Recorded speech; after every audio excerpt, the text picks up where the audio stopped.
Good afternoon. Would anyone like to hear a story? Yes. All right. I'll tell you a story.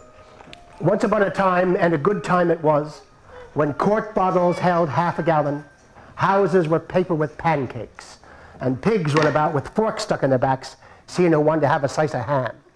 Way back then, there were two old people. There was an old man. And he was very old.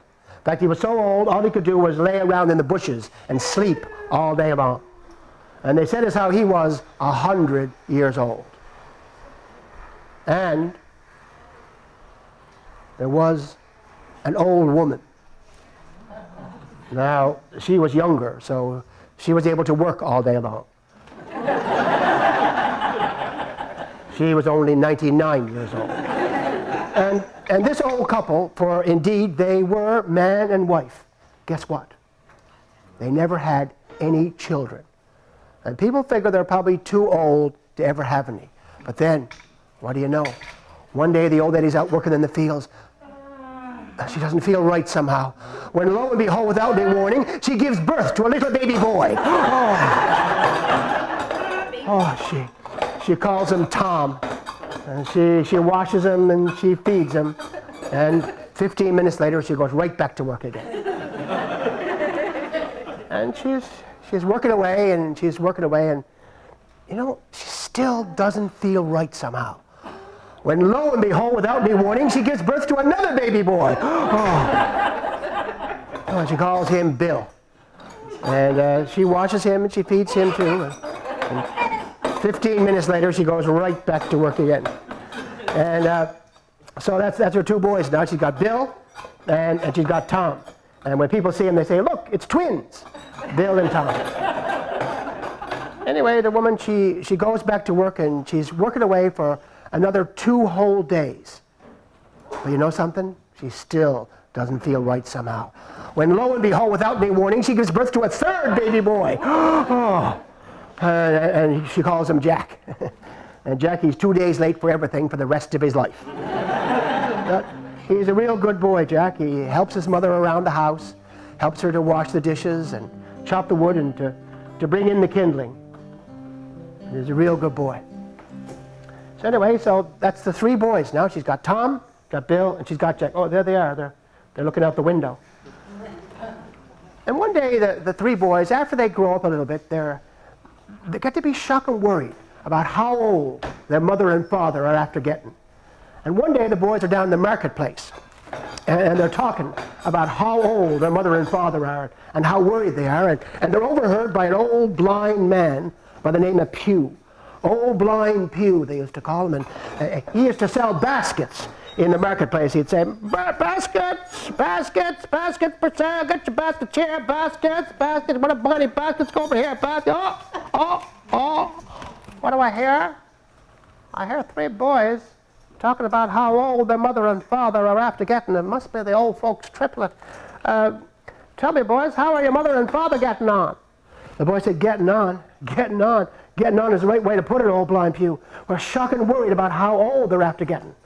And then, Old Blind Pew said, it's too bad you couldn't get some of that magic fruit that makes the old young again. That can only be found in the Queen of Paradise's garden, which is 3 miles this side of the end of the world. Baskets for sale. The boy said, 3 miles this side of the end of the world? Come on, boys, we better get going. So the 3 boys went back to their mother's house, and they each got a bun of bread. And they headed down the road in search of the magic fruit that would make the old young again, that only existed in the Queen of Paradise's garden, which is 3 miles this side of the end of the world. And the boys walked along for pretty much the whole of the first day. When it got to be around supper time, they decided they'd sit down by the side of a river, and they'd eat their bun of bread. And that's what they'd done. And they were just about to take a bite, when all of a sudden, a little bird flew down from a nearby tree. She flew around in circles, round and round. She came over, she came down, and she landed on Tom's shoulder, and she said, a crumb, just 1 crumb from the mouth of Tom. And Tom said, go on, get away with you, you bad bird. you'll get no bread from me. And the little bird flew around again. This time she came down and she landed on Bill's shoulder. She said, please, a crumb, just one crumb from the mouth of Bill, please, please. And Bill said, no, get away with you, you bad bird. You'll get no bread from me. And the little bird flew around again, and she was very hungry. She went over to Jack and she said, please, just one crumb from the mouth of Jack. And Jack said, a crumb? A crumb? No, my little friend, here, you can have a whole bun. Oh, and the little bird, oh, she ate her fill. Oh, and it tasted so good. She felt so much better. And she flew away, and she disappeared. And then the three boys decided they'd go down to the river and they'd have a little drink. And first Tom came to the river, and he leaned over to the side of the river, and he was just about to take a drink, but all of a sudden that same little bird flew out of a nearby tree into the river, and she flipped her tail, and she turned all the water along the side of the river into mud, so that Tom couldn't drink. And then Bill decided he'd go for a drink, and he looked down and said, oh, I guess I'm going to have to lean all the way to the far side of the river. And so he leaned down, and his lips were just about to touch the water when that same little bird flew out of the nearby tree again into the river, and she flipped her tail, and she turned all the water in the middle of the river into mud, so that Bill couldn't drink. And Jack figured he'd go for a drink. He said, oh, I guess I'm going to have to lean all the way to the far side of the river. So he took a little run for it, and he went, and just as his lips were about to touch the water, that same little bird flew out of the nearby tree in a great circle into the river, and she flipped her tail, and she turned the whole river into wine, into fresh, delicious red wine. Oh. And Jack had a delicious drink. It was so good. What's that, Jack? What, me? Me have a drink? Oh, okay, yeah, I'll have a little taste. I'll have a little taste. I'll see. Oh. That is good wine. Thank you very much, Jack. Thank you. And then the three boys headed in three different directions. Bill went north, and Tom went south, and Jack went west, in search of the magic fruit that would make the old young again, that only existed in the Queen of Paradise's garden, which is 3 miles this side of the end of the world. And Jackie walked along for the whole of that first day, and he walked, he kept on walking, didn't stop walking, he walked some more. He did walk, he did not walk, he did not walk, he walked, he kept on walking. So finally, it come to supper time, and he decided he'd sit down by the side of a, oh no, said Jack, hang on, this is the same river that I was at yesterday. I've been walking in circles. Oh no, I'm lost, never to be found. I'll just dig a hole now and just put me in the ground. And he was just about to burst into tears when all of a sudden that same little bird flew down from a nearby tree and called out to Jack and said, Jack, I'm a bird, look up. Jack, every autumn I fly all the way to the end of the world. If you follow me, you're bound to get closer to the land of the Queen of Paradise. Come on, Jack, follow me. Come on, Jack, follow me. And so Jack, he followed the little bird for 3 days and for 3 nights, and he got closer and closer and closer to the land of the Queen of Paradise. But then, on the 3rd day, there came a terrible storm, and the wind, it blew. Oh, it really blew. And the rain, it rained. And the thunder thundered. And the lightning lit. And then, when the sun came out again, Jack looked around, and the little bird was gone. Oh no, the bird is gone. That's it, I'm lost. Never to be found. Oh, just dig a hole now and put me in the ground. And he was just about to burst into tears when he looked up and he saw a little old man sitting on the stump of a tree. And the old man said, what, in the name of all that's good and gentle in the world, are you doing out here in the forest, all by yourself, young man? And Jack said, well, actually, I'm looking for the Queen of Paradise's garden. What? Said the old man. The Queen of Paradise's garden. No one has ever found the Queen of Paradise's garden. No one. But I will do all I can to help you on your way. And the old skipper reached into his pocket, and he took out a magic pipe. And he said to Jack, now Jack, this is a magic pipe. He said, I'm going to take, 3 draws on this pipe, and on the 3rd draw, whichever way the smoke is blowing, You follow it. It'll take you closer to the land of the Queen of Paradise. So Skipper took his pipe and he lit a match and took one puff. And then he took another puff. And then he took a third puff. And Jackie's followed the smoke for 3 days and for 3 nights, and he got closer and closer and closer to the land of the Queen of Paradise. But then, on the 3rd day, there came a terrible fog. And Jackie couldn't tell smoke from fog.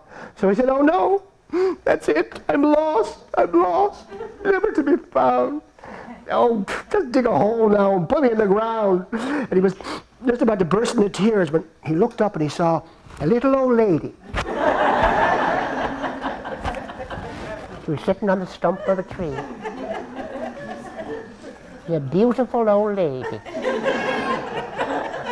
What are you laughing at? She said, "What? In the name of all's good and gentle in the world, are you doing out here in the forest all by yourself, young man?" Jack said, "Well, actually, I'm looking for the Queen of Paradise's garden." "What?" said the old lady. "What? The Queen of Paradise's garden?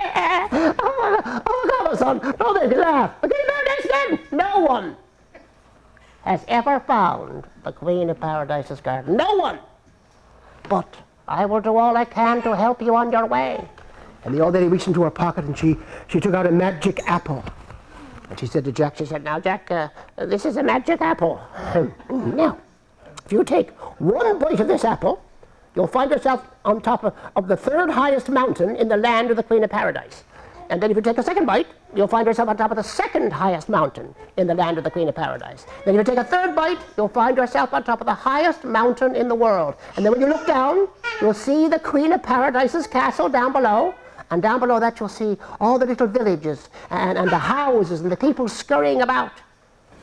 But then, Jack, if you take one more bite, everyone in the land will fall fast asleep. Whatever they're doing, they'll fall asleep doing it. But keep the apple, Jack, because you'll need it for your escape. Goodbye, Jack, and good luck." So Jack took the magic apple and he took one bite. And he found himself on top of the 3rd highest mountain in the land of the Queen of Paradise. And then he took a second bite. And he found himself on top of the 2nd highest mountain in the land of the Queen of Paradise. Then he took a 3rd bite, and he found himself on top of the highest mountain in the world. And he looked down, and he saw the Queen of Paradise's castle down below. And down below that, he saw the little village and all the houses and the people scurrying about. And then he took one more bite, and everyone in the land fell fast asleep. Whatever they were doing, they fell asleep doing it. And then Jack walked into the village, all the sleeping people. And the first house he came to was the house of the blacksmith, the man who makes horseshoes. Hey, it's pretty funny. The blacksmith had fallen asleep right at his anvil, and he had a big black beard. And Jack thought, I'd like to play a joke on this old guy. So he went over to the fire and took some cold white ash from the fire, and he put it into the blacksmith's big black beard, and he turned his black beard completely white.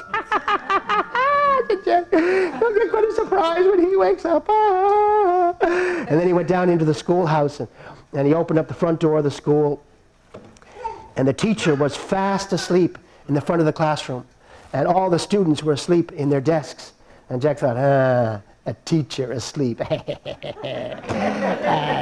I got to play a prank on her. So he took a piece of chalk out of the teacher's hand and stuck it into her ear. I said, she'll get quite a surprise when she wakes up. And then he went down into the castle, into the basement of the castle, and there was the royal kitchen. And the chef had just taken a beautiful pumpkin pie out of the oven. And Jack was feeling pretty hungry. So he thought, oh boy, I'd love to have a piece of that pie. So he went over and I'll just take a little piece. But he took a very big piece. In fact, he took almost half the pie. He said, oh, that tasted so good. But that guy's going to get quite a surprise when he wakes up. And then Jack went up into the Queen of Paradise's garden. It was a beautiful, beautiful garden. There were trees from all over the world. There were trees from Botswana, and trees from Basutoland, trees from Bahrain, and trees from Bonavista, and trees from Burgio. But the most beautiful tree of all was the one that held the magic fruit that would make the old young again. And Jack, he picked a piece of the fruit and said, whoa, That's a strange piece of fruit. It kind of sparkles like a diamond. It's shaped sort of like a pear. It smells like an apple, tastes like a blueberry, and it makes a strange sighing noise in the wind. And the wind blew, and the strange fruit said, ah, ah. And Jack found himself lifted higher and higher and higher into the air until finally he was inside the Queen of Paradise's bedchamber. Oh, and she was beautiful. She was lying on a modern Swedish bed. She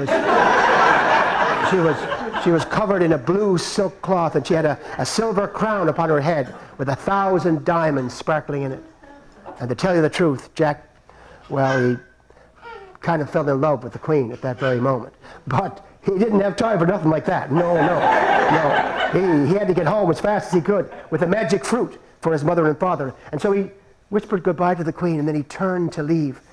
But something made him turn back. And he looked, and he saw floating in the air, as if by magic, there was an enchanted fiddle that would play any song you asked it to play. Just name a song, and the fiddle would play it. And Jack thought, I'll be lonely on the way home. I think I might take that fiddle. And so he reached up and he took the magic fiddle and he put it into his knapsack. And then he whispered goodbye to the Queen again, and he was just about to leave again, but something made him turn back. And he looked and he saw floating in the air a magic loaf of bread, that if he cut a slice off, it was just as big as ever. It never went away. Jack thought, oh, I'll be hungry on the way home. I think I'll take that magic loaf of bread. So he reached over, he took the magic loaf of bread, and he put that into his knapsack. And then he turned, and he was just about to leave again, but something made him turn back, and he looked, and he saw floating in the air an everlasting bottle of wine. No matter how much it drank, it was always full to the brim. And Jack thought, oh, I'll be thirsty on the way, so he grabbed that right away. Oh, he took a little drink first, and then took another drink, and then he put it into his knapsack. And then he whispered goodbye to the Queen for the last time, and he left the castle. And as soon as he got out the door, you know what he did? He took one more bite of the apple, and everybody woke up again. First of all, the chef in the kitchen, he woke up, and he looked down at his pie and said, my pie! My pie! Oh, it's my pie! Oh, it's my pie! Was that you that ate my pie? You sure? I don't know, you sure? Was it you that ate that pie? Was it you? Was it you? If I catch the person that ate that pie, you know what I'm going to do? I'm going to chop them up and put them into a pie, and I'm going to eat them all. Luckily, someone closed the door. And then the teacher, she woke up in front of the classroom, and all the kids were laughing and going, ah, teacher, ah, teacher. And the teacher said, she said, what are you laughing at?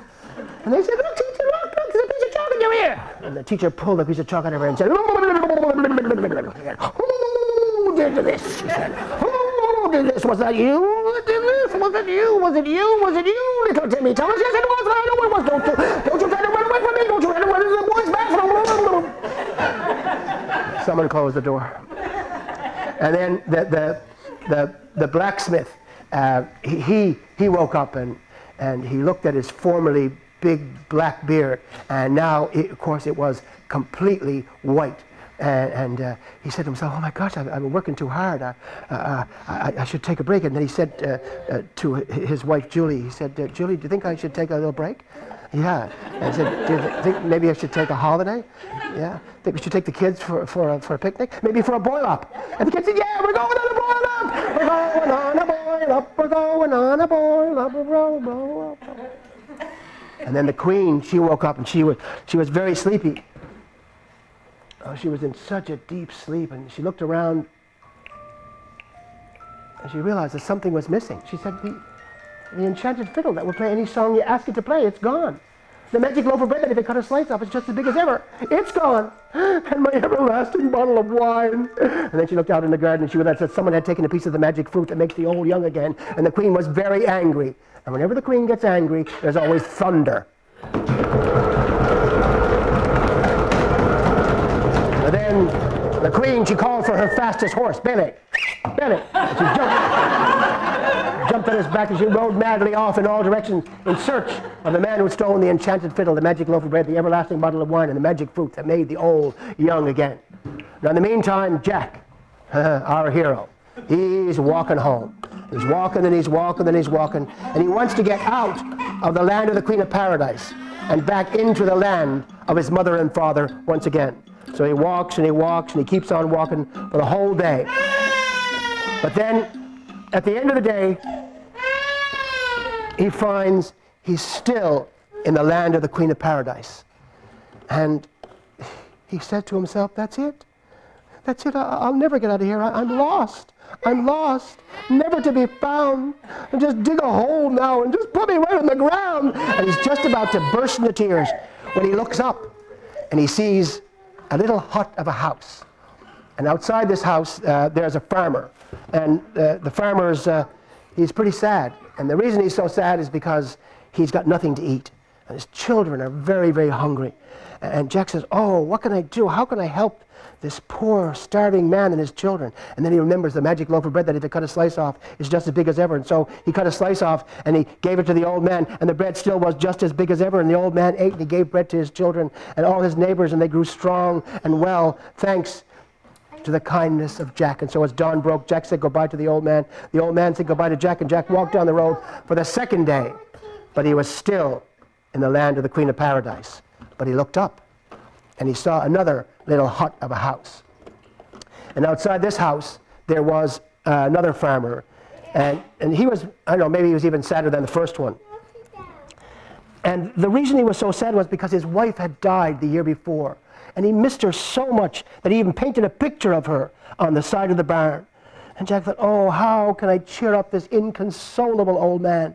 And then he remembered the enchanted fiddle that would play any song you ask it to play. And he gave it to the old man and said, here, this will cheer you up. Ask the fiddle to play you a song. The old man said, would it play me and my wife's favorite song? And Jack said, yes, of course, just ask it. And he did. And this is the song that the fiddle played.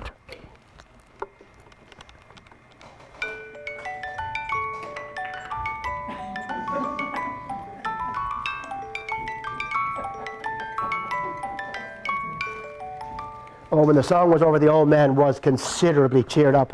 And he and Jack, you know what they did? They spent the whole night asking the fiddle to play songs. And the fiddle played 50 jigs and 50 reels, and they danced the whole night away. And then as dawn broke, Jack said goodbye to the old man. The old man said goodbye to Jack. And Jack headed down the road again for the third day. But at the end of the third day, he was still in the land of the Queen of Paradise. But he looked up, and he saw another little hut of a house. And outside this house there was another farmer. And this farmer was pretty sad too. And the reason he was so sad was because he could no longer speak. And so he actually had to write a note to Jack to explain what happened. And so he gave the note. Jack read the note and it said that apparently this man had been on a sea voyage the year before, and there had been a terrible storm, and he was washed overboard, and he was swallowed by a whale. Now the whale spit him back up again, but he got in such a fright he was unable to speak. So Jack thought, oh, how can I loosen the tongue of this anxious old man? And then he remembered the magic bottle of wine. And he took the bottle of wine and he brought it over to the old man, and he took a drink himself first. I don't know. He took it over to the old man, and he gave the old man a drink, and the old man drank. And then, what do you know? But he spoke. He spoke his first words in over a year, and his first words were, once upon a time. Because he'd always been a great storyteller. And so he and Jack, they spent the whole night together telling stories. Jack told 145 stories. The old man told 146 stories. And then as dawn broke, Jack said goodbye to the old man. The old man said goodbye to Jack. And Jack walked down the road, and he suddenly found, after 5 more steps, 1, 2, 3, 4, 5, 6, that he was no longer in the Queen of Paradise land. He was now back in the land of his mother and father. But I have to tell you something, ladies and gentlemen. Now, in the world of the Queen of Paradise, only 10 days had passed. But in the rest of the world, 10 years had passed. So as soon as Jack stepped over the border, 10 years with his hair and beard popped out all over his face and head. All of a sudden, he was a pretty hairy guy. And then he went home, and he stood in the front steps of his house, right in the front yard, and he stood perfectly still, hoping that someone would recognize him. Of course, Skipper was still asleep in the bushes. He didn't recognize anybody. And after a while, Tom came to the window. He looked out and said, who's that hairy guy? I said, I've never seen him before. Billy, come down. There's a hairy fellow in the front yard. And Bill looked out and he said, do you know who that is, Bill? Bill said, I don't know. He says, do you know Tom? Tom said, I don't know. And he says, maybe Mom knows. Mom, there's a hairy fella in the front yard. Go out and see who it is. So the mother came out, but she was really old now. She was ancient. She could barely walk. She was so old. And with a little bit of voice she had left, she said to Jack, she said, who are you, young sir, with your hair and beard, looking for all the world like a birch broom in the fits? And Jack said, Mama, it's me, Jack. And she said, no. She said, you're not Jack. She said, our son Jack perished 10 years ago, she said. He went looking for the end of the world, poor fella, and never come back. And then Jack figured he'd play a little joke on his family. So he said, oh no, he said, you're right, ma'am. I'm a different Jack. I'm very sorry for the loss of your son, but I'm wondering, could you use some help around the house, like maybe a pantry boy? She said, a pantry boy? I'd love to have a pantry boy. She said, the skipper, she said, it's totally useless. She said, and the young fellas are not a lot better. Yes, my son, you could be the pantry boy. Come aboard, young fella, come aboard. You can be the pantry boy. And so Jack joined the household as the pantry boy. And you know what he did? Every day, he brought a little tiny piece of the magic fruit, and he gave it to his mother and father. So each day, they grew younger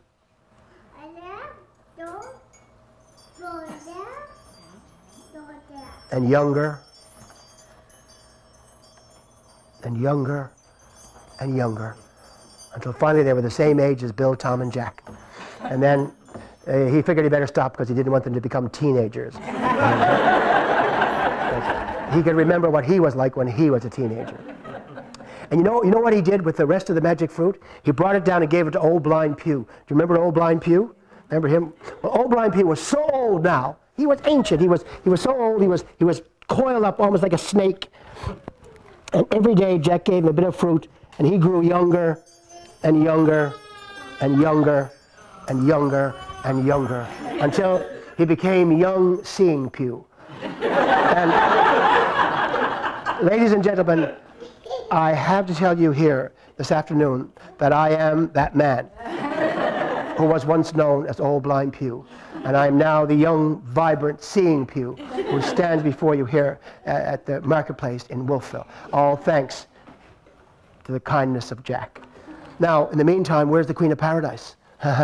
She's looking for the man who stole the enchanted fiddle, the magic loaf of bread, the everlasting bottle of wine, the magic fruit made the old young again. She goes to every house in the kingdom, and the last house she comes to is the house of Bill, Tom, Jack, and his mother and father. And she says to the lady of the house, who's now considerably younger, she says, Madam, is there anyone in your house who may have been in the Queen of Paradise's garden? And the lady says, she says, well, my son, Tom, he may have been there. Tommy, could you come downstairs, please? The Queen of Paradise wants to talk to you. So Tom comes down and the Queen says, tell me, Tom, were you ever in the Queen of Paradise's garden? And Tom says,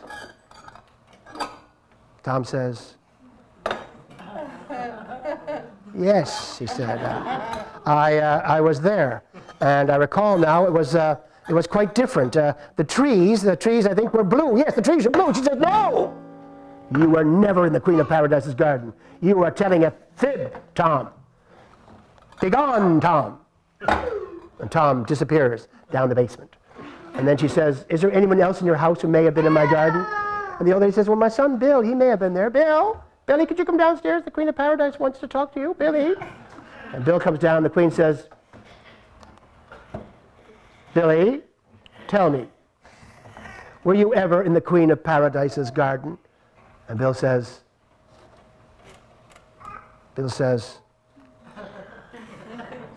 yes, he said, I was there, and I recall now it was quite different. The sheep had brown curly hair, and they had antlers like moose. And she said, no, you were never in the Queen of Paradise's garden. You are telling a fib, Bill. Begone, Bill. And Bill disappears down the basement. And then she says to the lady, is there anybody else in your house who may have ever been in the Queen of Paradise's garden? And the old lady says, no, There's no one else in the house, and so the Queen turns to leave. But luckily, I happen to be passing by. I said, yeah, Your Majesty, could you wait just for 1 second, please? I'd like to talk to the lady of the house. Madam, I think maybe you forgot the pantry boy. She says, the pantry boy? The pantry boy, young seeing Pew? Don't be ridiculous. He's never been anywheres. And the Queen said, well, bring him down anyways. And so they called for the pantry boy. They called, pantry boy, pantry boy. And Jack came down, and the Queen said, no one knew he was Jack, right? Because he had a big bushy head of hair and a big beard. He was covered in flour and dough from the kitchen. And the Queen said, tell me, pantry boy, were you ever in the Queen of Paradise's garden? And Jack said, yeah, I was there. And the Queen said, oh yeah? And Jack said, oh yeah. And the Queen said, oh yeah? And Jack said, oh yeah. And she said, well, tell me, what did you see there? And Jack said, I seen you. And you were lying on a modern Swedish bed, covered in a blue silk cloth, and you had a silver crown upon your head with 1,000 diamonds sparkling in it. And the Queen said, yes, she said, I know you were there. And you were the one that stole the enchanted fiddle, the magic loaf of bread that if cut a slice off is just as big as ever, the everlasting bottle of wine, and the magic fruit that made the old young again. And the Queen was very angry. Whenever the Queen gets angry, there's always... She was really angry. But then, you know something? She started to smile. And she softened, and she said, but also, she said, I heard some good stories about you on the road. I heard that you were the one that fed the hungry farmer and his starving children. You cheered the sad widower. You loosened the tongue of the anxious storyteller. You spared your mother and father the heartache of old age. And you restored sight and youth to this gentleman right here, pointing to me. Now, I'm telling you, I was there, and I actually saw this. The Queen took out her magic wand, she touched Jack, and he turned into a handsome prince. And he jumped on the back of her horse, and they rode madly off in all directions. And after an appropriate courtship to determine compatibility, and when it became clear that the spark of true love was resolutely there, Jack and the Queen were married, and half the kingdom became Jack's. And I suppose they lived happily ever after, because when I left, they were having babies in basketfuls. But all they gave me was a slipper and a glass, and I came home sliding all the way in the ass. So, anyway, so as far as I'm concerned, that's the end of the story. Oh, hang on. No, it's not the end yet. Skipper's waking up. Oh, my. He's looking lively. Skipper, you're looking very young. The fruit did work. Oh, yeah, look, what? Oh, yeah, he's very... What's up? What are you going to do? Oh, he's going to take a bow. Oh, yes, the show is over. All right.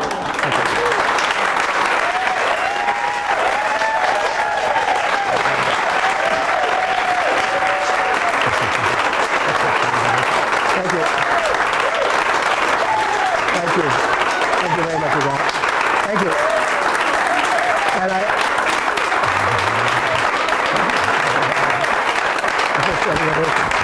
first standing ovation. Is that our first standing ovation we ever got? I just have to tell you, thank you very much. So, as we always do at the end of the show, we always tell people that story came to us. Of course, it's an old story, and was as Monique said at the beginning, it was traveled all over the world. But it did end up in Newfoundland, and it was told by a man named Albert Heber Keeping from Grand Bank. In Newfoundland, and Mr. Keeping said that he heard the story from Billy Kwan from Sagona Island on the south coast of Newfoundland. And of course, that story was actually recorded by Herbert Halpert and John Widdowson in their 2-volume book, The Folktales of Newfoundland, The Resilience of the Oral Tradition. And the stories are transcribed exactly as they were told, every single syllable and every single mistake. It's all there in the books. And we used that. I adapted it. My name is Andy Jones. And the puppets were designed and built by Darka Erdelji, and she also operated them here today. And